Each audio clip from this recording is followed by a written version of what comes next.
Hey developers, welcome back to our channel.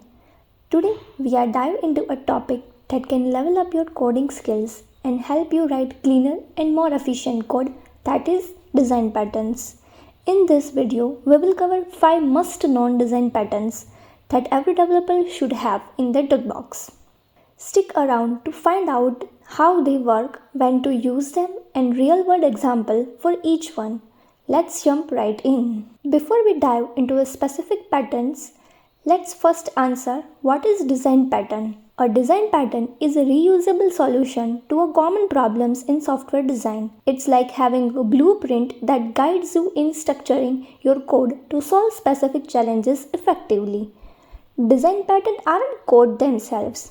They template or best practice that can apply to your own project to make them more scalable, maintainable, and easier to understand. First, the singleton pattern. This pattern ensures that a class has only one instance while providing a global point of access to it. Think of it like a captain of a ship. There can only be one leader steering the wheel. The singleton pattern is perfect for a scenario like managing configuration settings, logging systems, or database connection. Here's a quick example. Let's say you are implementing a logging system. You only need one logger to track events throughout your app. With a singleton, you will ensure to accidentally duplicates. Next, we have the factory pattern. This is all about creating object without exposing the creation logic to the client. It's like walking into a car factory and asking for a car. You don't care how it builds, you just need the car.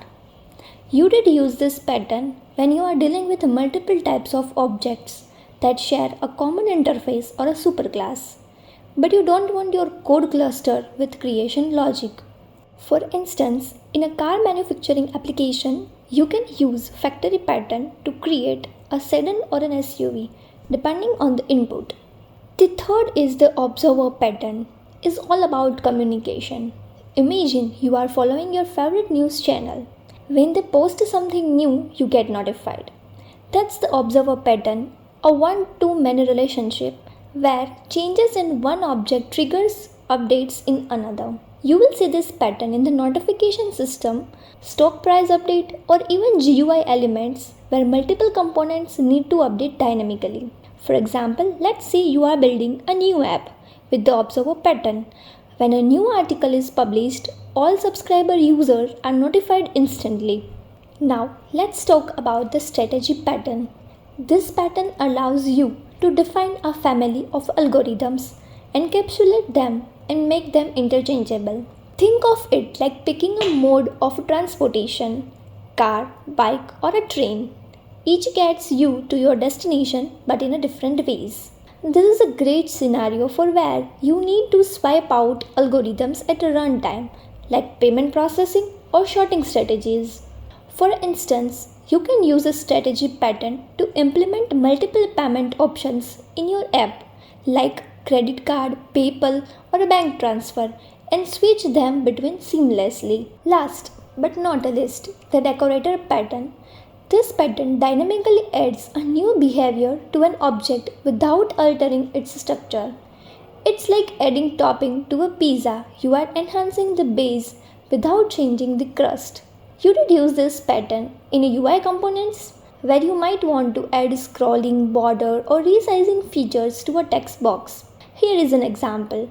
You start with a basic text box, then use the decorator patterns to add a scrolling or bold text functionality.